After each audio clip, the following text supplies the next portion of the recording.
আসসালামু আলাইকুম রহমতুল্লাহ। আলহামদুলিল্লাহ ওয়াকাফা ওয়াসালামুন আলা ইবাদিহিল্লাযীনা ইসতাফা, আম্মা বাদ। সম্মানিত আমার শুভাকাঙ্ক্ষী এবং হিতাকাঙ্ক্ষী, আল্লাহ সুবহানাহু ওয়া তাআলার উপর লাখো কোটি শুকরিয়া যে আল্লাহ সুবহানাহু ওয়া তাআলা আমাদেরকে পবিত্র মাহে রমাদান অত্যন্ত সুন্দরভাবে সফলভাবে অতিক্রম করার তৌফিক এনায়েত ফরমাইছেন। এই জন্য আমরা মহান রবের কাছে শুকরিয়া আদায় করছি, আলহামদুলিল্লাহ। রমাদানের পরে যে মাসটি আছে সেটা হচ্ছে শাওয়াল মাস।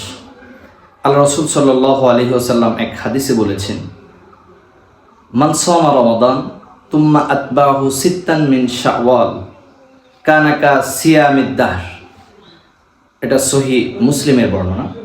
আল্লাহ রাসূল সাল্লাল্লাহু আলাইহি ওয়াসাল্লাম বললেন যে কোনো একজন ব্যক্তি রমাদানের রোজাগুলো খুব ভালোভাবে রাখলো, তারপরে শাওয়াল মাসে এসে অতিরিক্ত যদি 6টি নফল রোজা রাখে, তাহলে পুরো বছরের রোজা রাখার যে প্রতিদান আল্লাহ সুবহানাহু ওয়া তাআলা তাকে সেটা দিবেন। আমাদের মধ্যে অনেক ভাই অথবা বোন আমরা আশা করি, আকাঙ্ক্ষা করি যে পুরো বছর যেন রোজা রাখতে পারি। তবে আমাদের দেশের সিচুয়েশন অনুযায়ী আমাদের ওয়ার্কিংয়ের জায়গাগুলো, আমাদের কাজের ধরনগুলো খুবই হার্ড এবং কষ্টসাধ্য, যার সুবাদে পুরো বছর রোজা রাখা আমাদের জন্য খুবই কষ্টকর হয়ে যায়।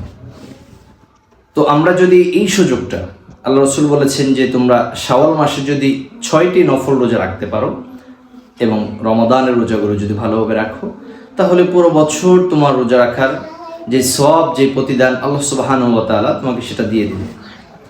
তো এই যে একটি আল্লাহ রাসূলের পক্ষ থেকে আমাদেরকে একটা অফার করা হয়েছে, আমরা যেন এই অফারটা লুফে নিতে পারি।